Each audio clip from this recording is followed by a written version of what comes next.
The officer of the watch on HMS Warspite wiped the spray from his binoculars and stared into the darkness south of Greece. The sea was calm, almost unnervingly so. No whitecaps, no swell, just a flat, black expanse of water stretching to every horizon, with no moon and no stars bright enough to see by. Somewhere ahead, in the ink-black Mediterranean, an Italian cruiser squadron was sailing blind. No radar, no air cover, no idea that 3 British battleships were bearing down on them at 22 knots. On the bridge behind him, Admiral Andrew Cunningham paced like a caged animal, waiting for the range to close. His fleet gunnery officer, Commander Geoffrey Barnard, would later describe him as a caged tiger, single-mindedly focused on one thing: getting close enough to kill. It was the night of March 28, 1941. The Mediterranean was at the center of the war. British convoys were running men and supplies to Greece,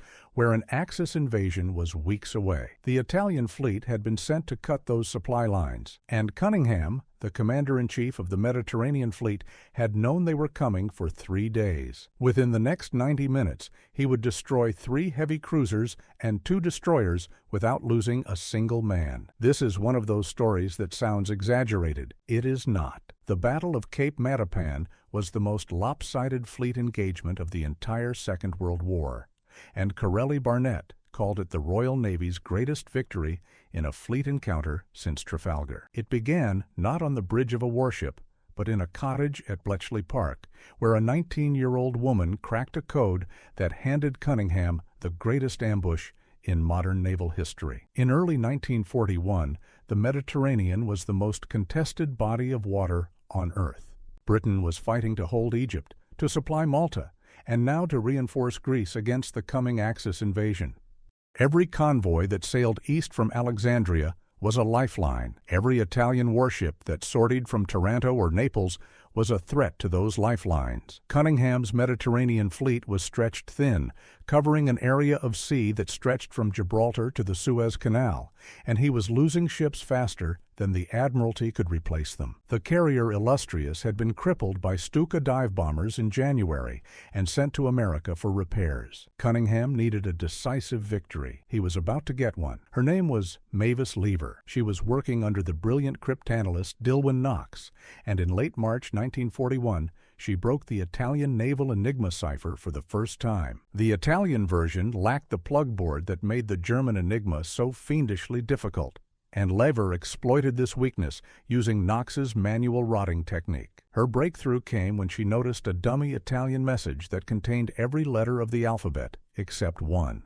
A lazy operator had simply hammered the same key on the keyboard repeatedly, and in doing so, revealed the entire wheel order and settings. On March 25th, Lever's team decrypted a message from Supermarina, the Italian Naval High Command, to the Italian commander on Rhodes. The message read, with reference to Message 5-3148, dated 24, today, 25 March, is day X-3. Lever recalled later, if you get a message saying today, -3, then you know that something pretty big is afoot. She was right. A second decrypt the following day revealed the full picture. An Italian battle fleet, 1 battleship, 6 heavy cruisers, 2 light cruisers, and destroyers, was preparing to sail into the eastern Mediterranean to attack the convoys supplying British forces in Greece. The intelligence also revealed the backstory. At a conference in Murano in mid-February, Grand Admiral Raeder had pressed the Italians to cut the Alexandria to Greece supply line.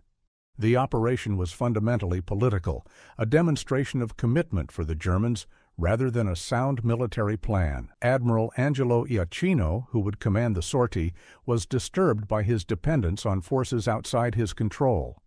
The Luftwaffe had promised continuous air cover and aerial reconnaissance. Neither would materialize. What made this even more dangerous for the Italians was the intelligence they were working from. German intelligence had told Supermarina that HMS Barham and Valiant had been knocked out by air attacks, leaving Cunningham with only 1 operational battleship. This was catastrophically wrong. All 3 were combat ready, and HMS Formidable, a new fleet carrier, had replaced the damaged Illustrious. The Italians were sailing into the Mediterranean believing they faced 1 battleship. They would face 3, plus a carrier, plus an admiral who had been reading their mail for 3 days. Cunningham now had to act on the intelligence without revealing that he had it. He knew the Japanese consul in Alexandria was reporting British naval movements directly to the Axis powers. So, on the afternoon of March 27th, Cunningham staged one of the war's most memorable pieces of theater. He went ashore to the Alexandria Sporting Club's golf course,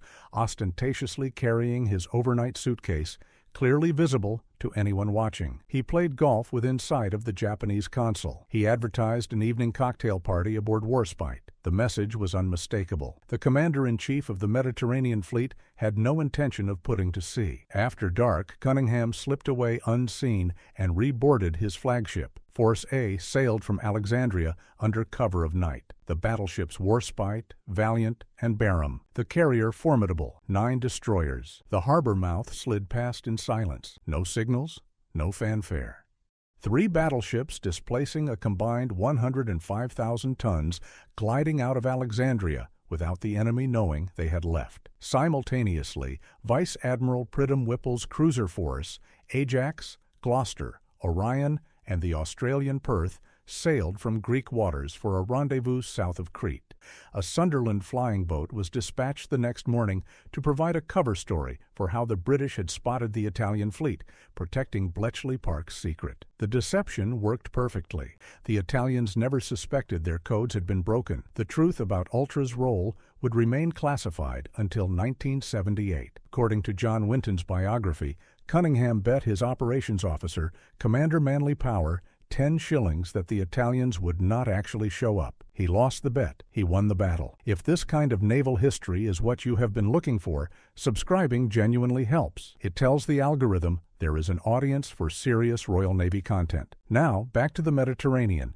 The daytime action on March 28th set the stage for everything that followed. Admiral Angelo Iachino's force was formidable on paper. The battleship Vittorio Veneto, 45,000 tons and carrying 9 15-inch guns, was his flagship. Around her sailed 6 heavy cruisers in 3 divisions, 2 light cruisers, and 15 destroyers. His plan called for splitting the fleet to attack convoys north and south of Crete, then reuniting near Gavdos Island. 3 conditions were deemed essential for success: surprise, continuous aerial reconnaissance, and continuous air cover from the Luftwaffe. All 3 failed before the first shot was fired. The Luftwaffe aircraft never arrived. The reconnaissance was patchy, and surprise had been lost the moment Mavis Lever cracked that cipher. Pridham Whipple's cruisers made contact with the Italian vanguard that morning, and a running engagement developed south of Crete. The British light cruisers were outgunned, their 6-inch guns no match for the Italian 8-inch, and Pridham Whipple turned away under heavy fire. But the real damage came from the air. At 9:38, Formidable launched her first strike, Ferry Albacore torpedo bombers that disrupted Iachino's pursuit and forced him to maneuver defensively. Then, at 15:09, the second strike scored the day's most critical hit. Lieutenant Commander John Dalyell Stead flew his Albacore to within 1,000 meters of Vittorio Veneto before releasing his torpedo. It struck the battleship on her outer port propeller, flooding 4,000 tons of water and temporarily stopping her dead. Dalyell Stead and his 2-man crew were shot down and killed. They were the only British casualties of the entire battle. 3 men in an engagement that would kill over 2,300 on the other side. Iachino himself paid tribute to Dalyell Stead's courage. According to his own account, the bold pilot perished without having the satisfaction of seeing the successful result of his shot. I think that line says something important about the Italians. They were outmatched technologically, betrayed by their own intelligence, and sent into an operation that was fundamentally political rather than military. But there was no shortage of courage on either side that day. Vittorio Veneto limped away at 19 knots. By 1642, she had regained some speed, but the damage had slowed her enough for Cunningham's battle fleet to begin closing the gap. And then came the decisive blow at dusk. A third strike from Formidable, 6 Albacores, and 2 Swordfish, plus 2 more Swordfish flying from Crete, attacked at 1936. Iachino had organized a formidable defensive formation around his flagship. Ships steamed in 3 columns, deploying smoke screens, sweeping the sky with searchlights and throwing up a curtain of intense anti-aircraft fire. The formation worked. Vittorio Veneto was not hit again, but the very last attacking aircraft, piloted by Sub-Lieutenant Williams, broke through the barrage and found a different target. His torpedo struck the heavy cruiser Pola on her starboard side amidships. The torpedo knocked out 5 boilers, severed the main steam line, flooded 3 compartments, and killed all electrical power. Pola's 8-inch turrets were immobilized. Her rudder was jammed. She lay dead in the water, roughly 113 kilometers southwest of Cape Matapan. 14,300 tons of warship, unable to move and unable to fight. Her crew could do nothing but wait in the darkness and hope that help would come. Help did come, and that is precisely what destroyed them. What happened next sealed the fate of 2,300 men, and it all came down to one admiral's decision. At approximately 2010, Iachino learned of Pola's plight. Vice Admiral Carlo Cattaneo, commanding the 1st Cruiser Division, initially proposed sending just 2 destroyers to evacuate the crew.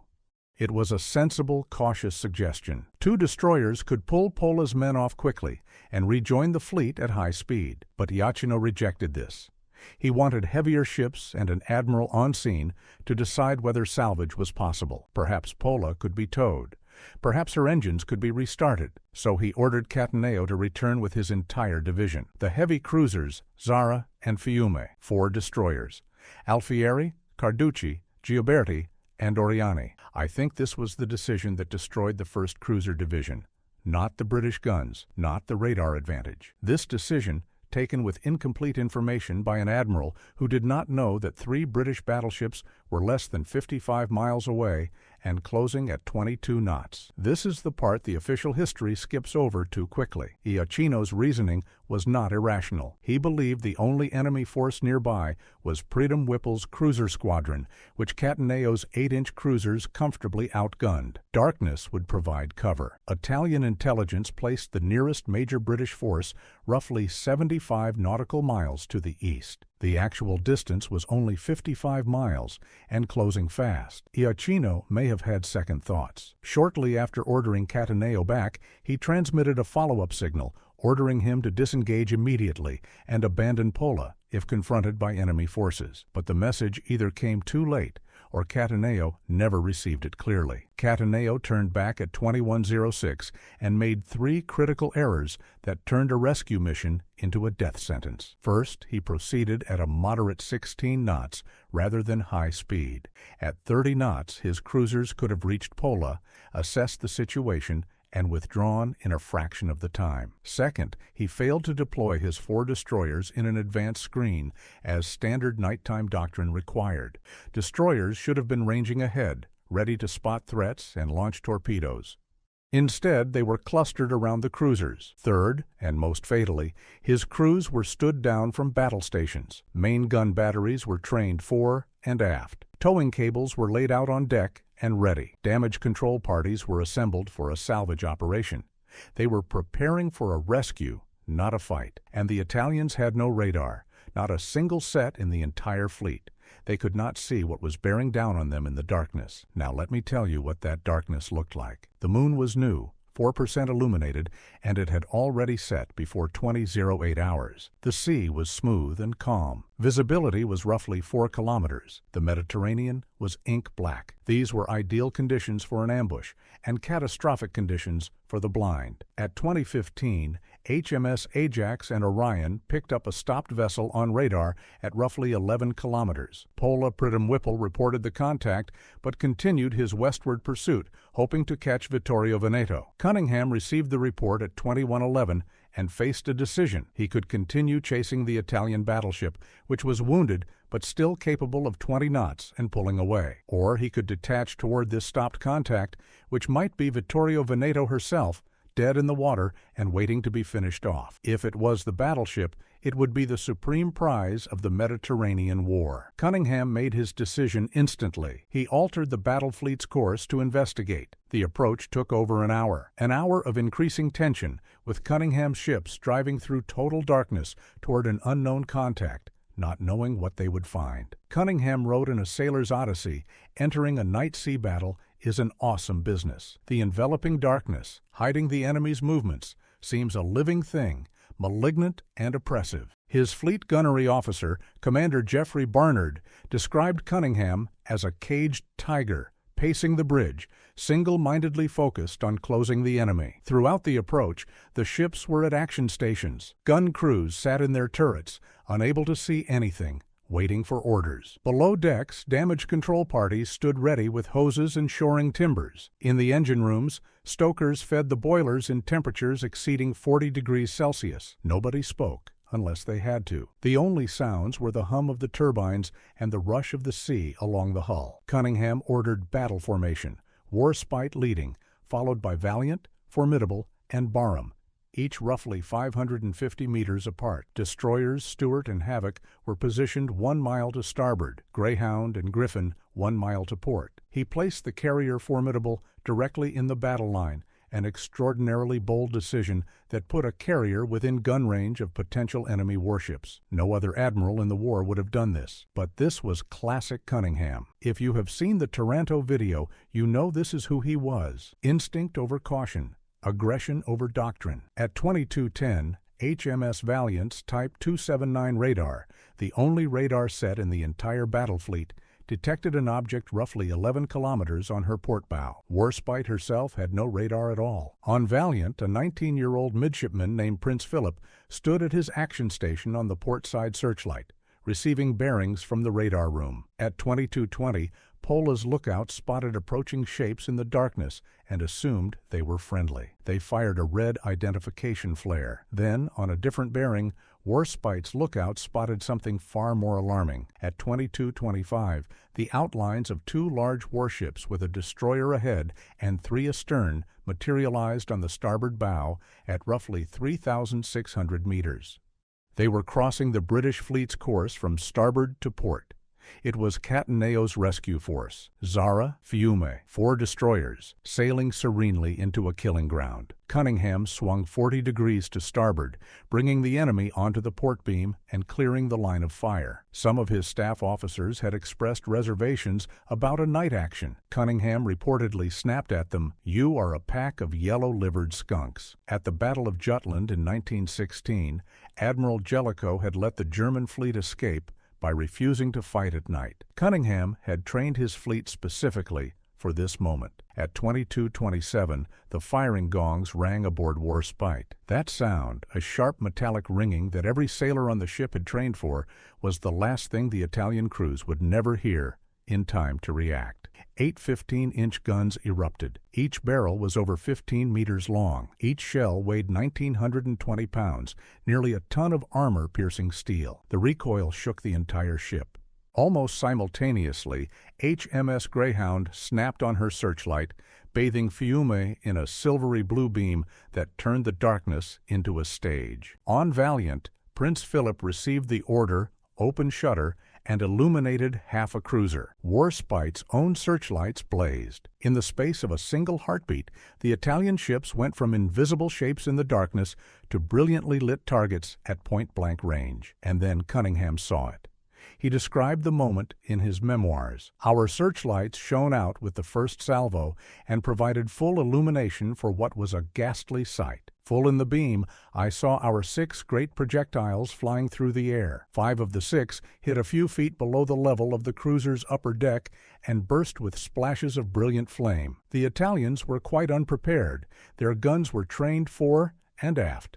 They were helplessly shattered before they could put up any resistance." Captain Douglas Fisher, Warspite's captain and a noted gunnery expert, exclaimed in what witnesses described as a voice of wondering surprise, "Good Lord, we have hit her." At that range, with shells designed to penetrate battleship armor striking the relatively thin sides of a cruiser, the effect was devastating beyond anything the gunnery manuals predicted. What happened next should never have been possible. All 3 battleships poured broadside after broadside into the Italian ships at ranges between 2,600 and 3,600 meters. To put that in perspective, their 15-inch guns were designed to engage targets at 9 to 24 kilometers. They were firing at less than a tenth of maximum range. A combined broadside from all three ships hurled 24 15-inch shells, each weighing nearly a ton, into lightly armored cruisers at a range where misses were nearly impossible. The shells did not just penetrate the Italian ships. They passed through them, detonating deep inside the hull, blowing boilers apart, igniting magazines, and ripping through compartment after compartment. The engagement lasted roughly 4.5 minutes. In that time, the three battleships fired approximately 107 15-inch rounds. Warspite fired about 40, Valiant about 39, Barham about 28. On top of that, the secondary armament was blazing. Warspite alone fired 44 rounds of 6-inch. Barham's first broadside struck the destroyer Alfieri before she shifted to Zara. Valiant poured 5 full 15-inch broadsides into Zara. According to Cunningham's memoirs, he watched whole turrets and masses of heavy debris whirling through the air, the ships reduced to nothing but glowing torches on fire from stem to stern. On Zara's bridge, Captain Luigi Corsi had turned to Sub-Lieutenant Giorgio Perotti and said, "There is the Pola. Is that our recognition signal?" He was speaking as the British opened fire. In the engine rooms and mess decks of Zara and Fiume, hundreds of Italian sailors had no warning at all. One moment, silence and darkness. The next, the entire ship buckling around them as nearly a ton of armor-piercing steel punched through the hull and detonated inside the compartments where they stood. For the men below decks on those cruisers, there was no battle. There was simply an explosion, and then fire, and then water. Prince Philip recalled it simply. All hell broke loose. The night was full of smoke, loud bangs and flashes, and the dark shapes of our own destroyers, with their colored recognitions, appeared and disappeared. That bit of the Mediterranean then became a very dangerous place. An anonymous junior sailor aboard the Australian destroyer HMAS Stuart wrote a 6-page account now held at the Australian War Memorial. At 10:15, we opened fire at 2,300 meters. The sudden violent explosion and vivid white flash temporarily deafened and blinded me, while the concussion blew me about the quarterdeck like a leaf. Stuart engaged an Italian destroyer at roughly 90 meters. Point blank, she shot away the destroyer's bridge and set her on fire. Now here is where the Italian side of this story deserves to be told properly, because this is not a channel that reduces the enemy to faceless targets. Alfieri was the only Italian ship to fire back. She managed 4 salvos from her forward gun mount and launched 3 torpedoes before being overwhelmed by concentrated fire from multiple destroyers. None of her torpedoes hit, but the fact that she fought at all, when every ship around her was being torn apart, says something about the men aboard her. Her captain, Salvatore Toscano, refused to enter a lifeboat when the order came to abandon ship. He lit a cigarette and moved among his wounded, doing what he could for them as the deck tilted beneath his feet and the sea rose around him. He went down with Alfieri. It is the kind of detail that gets lost in the statistics, and it should not be. At 22:32, Cunningham swung 90 degrees to starboard to avoid possible torpedo attacks, then withdrew northward with the battle fleet. He left his destroyers to finish the crippled Italian ships. What followed was hours of confused, violent close-range fighting in the darkness. Fiume was the first to go. She had taken the full weight of Warspite's opening broadsides and was already a floating wreck. Her forward 8-inch turret had been blown clean overboard by the force of the explosions. She capsized and sank stern first at roughly 23:15, taking 812 of her crew with her. Zara was tougher. She blazed with flames reaching her mastheads, but she stayed afloat. Admiral Cunningham reportedly snarled to his officers, "The crew of Zara does not surrender. I have given orders to sink the ship." Scuttling charges were set at roughly 0030, but Zara did not sink quickly enough on her own. HMS Jervis, Captain Mac's destroyer, closed and finished her with torpedoes at 0200 hours. Cunningham abandoned ship without a life jacket. He had given his to a wounded sailor. He disappeared into the black water south of Greece and was never seen again. He was posthumously awarded Italy's Gold Medal of Military Valor. 783 of Zara's crew died with their ship. After 0200, Jervis went alongside the crippled Pola. The heavy cruiser had been sitting dead in the water for nearly 7 hours, her crew watching helplessly as their sister ships burned on the horizon. The boarding party found Pola's crew in a pitiable state. Many were overcome by engine room fumes. Some had been drinking, having given up all hope. Jervis took off 22 officers and 266 ratings before Pola was sunk by torpedoes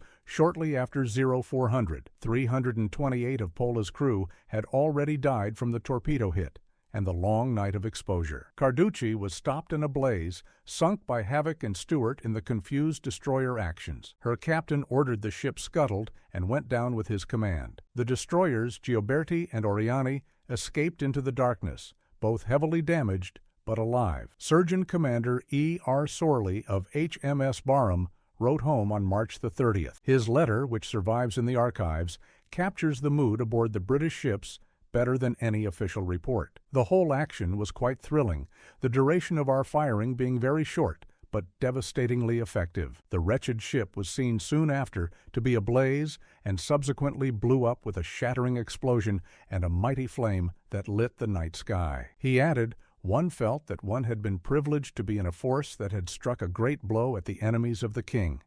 If their force had stayed to fight, this would have been another Trafalgar. As it is, we doubt if the Italian fleet will dare to challenge us again." He was right about that. Cunningham himself later described the action as more like murder than anything else. I think that is the most honest assessment anyone gave. This was not a battle in any conventional sense. It was an execution. The final accounting was staggering. 2,303 Italian sailors killed, 783 from Zara, 812 from Fiume, 328 from Pola, the rest from the destroyers Alfieri and Carducci. 3 heavy cruisers, each displacing roughly 14,300 tons, and 2 destroyers, all destroyed in a single night. On the British side, not a single ship hit, not a single man wounded. The only British dead in the entire battle were the 3 men of Lieutenant Commander Dalyell Stead's torpedo bomber crew, shot down hours earlier. 3 British dead against 2,300 and 3 Italian dead. Those numbers tell you everything about what radar, intelligence, and one aggressive admiral could do in the darkness of the Mediterranean. Dawn on March the 29th revealed the true cost. The sea south of Greece was covered in oil, wreckage, and bodies. Hundreds of Italian sailors clung to debris and life rafts, waving desperately at the British ships passing through the carnage. Cunningham ordered his fleet to stop and rescue as many as possible. By 0800, British and Australian ships had pulled roughly 900 men from the water. Some had been in the sea for 8 hours. Many were burned. Some were barely conscious. And then the rescue was cut short. German dive bombers arrived and began attacking the ships, pulling Italian survivors from the water, forcing Cunningham to order a withdrawal. But in an act of chivalry that he explicitly connected to Nelson's prayer at Trafalgar, that humanity after victory be the predominant feature of the British fleet, Cunningham dispatched an aircraft to Ceuta Bay, carrying a message for relay to the Italian Naval Command in Rome. He gave the exact position of the remaining survivors and granted safe passage for a hospital ship. According to Corelli Barnett in Engage the Enemy, more closely, Churchill reportedly reprimanded him for this, concerned it revealed too much about British dispositions. Cunningham did not care. The men in the water were sailors, regardless of the flag they served. The Italian hospital ship Gradisca arrived 2 days later and recovered 13 officers and 147 enlisted men. Of roughly 3,500 Italian sailors aboard the sunken ships, approximately 1,175 survived. The rest died in the dark water south of Greece. I think the strategic consequences of Matapan were even more devastating than the losses themselves. The battle did not just sink ships. It exposed every systemic weakness of the Regia Marina simultaneously. No radar, no aircraft carriers, no night fighting doctrine, no flashless powder for their guns, which meant every time an Italian ship fired, the muzzle flash revealed her position like a beacon. Inadequate air cooperation with the Luftwaffe, and a centralized command structure that required fleet commanders to seek permission from Rome before engaging robbing them of initiative at the critical moment. The Italians also discovered, to their fury, that the Germans had possessed shipborne radar for 4 years and never shared it with their allies. The alliance that was supposed to protect Italy in the Mediterranean had sent her fleet blind into a trap. Mussolini himself privately acknowledged the disaster. According to Italian sources, he confided that Iachino had been assigned a thankless task for political reasons, and that the fleet had been like a blind giant who was suddenly attacked by a number of men with good eyesight and armed with dangerous weapons. Italian journalist Gianni Rocca called it Italy's Caporetto at sea, a reference to the catastrophic World War I defeat that had nearly knocked Italy out of that war. Admiral Iachino offered a more measured assessment after the war. The battle had the consequence of limiting for some time our operational activities, not for the serious moral effect of the losses, as the British believed, but because the operation revealed our inferiority in effective aero-naval cooperation and the backwardness of our night battle technology. I think this was partly self-serving, but it contained a kernel of truth. Matapan was not just a defeat. It was a revelation of how badly outmatched the Italian fleet was in every dimension of modern naval warfare. The Italian fleet did not venture into the eastern Mediterranean again until the fall of Crete 2 months later. It did not come out in full force until mid-1942. During the evacuations of Greece in April 1941 and Crete in May, the Italian Navy made no attempt to interfere, despite both being highly vulnerable operations where Italian intervention could have been devastating. Thousands of British soldiers were evacuated by sea under conditions where a single Italian cruiser division could have caused a catastrophe. But Supermarina, the Italian Naval Command, generally ordered the fleet to avoid battle with any British force that included a battleship or carrier. The psychological shadow of Matapan hung over every operational decision the Italian fleet made for the rest of the war. The next time the Italian battle fleet sortied in force was September the 11th, 1943, to surrender, and Cunningham sent the signal that would become the most famous in Royal Navy history since Trafalgar. Be pleased to inform their lordships that the Italian battle fleet now lies at anchor under the guns of the fortress of Malta. But Matapan was not simply a story of Italian failure. I think it is essential to say that. Cattaneo gave his life jacket to a wounded sailor and went into the sea to die. Toscano lit a cigarette and tended his men as Alfieri sank under him. Discipline held aboard Zara even as she burned. These were brave men, sent into an operation conceived for political reasons, equipped with technology from the last war, and deprived of the intelligence and air cover they had been promised. Cunningham himself acknowledged this. He wrote that while their fighting techniques were hopelessly outdated, their individual deeds were, in some cases, very gallant. What made Cunningham's victory exceptional was not just the result, but the chain of decisions that produced it: the deception at the golf club, the bold sortie under cover of darkness, the coordination of carrier strikes to slow the enemy, and above all, the aggressive pursuit into a night action that every precedent in Royal Navy doctrine advised against. At Jutland in 1916, Jellicoe had turned away from the German fleet rather than risk a night engagement. The Admiralty had been haunted by that caution ever since. Cunningham pressed forward. Where caution would have let the Italians escape, aggression destroyed them. But I think there is something deeper here that is worth understanding about Cunningham. This was not recklessness.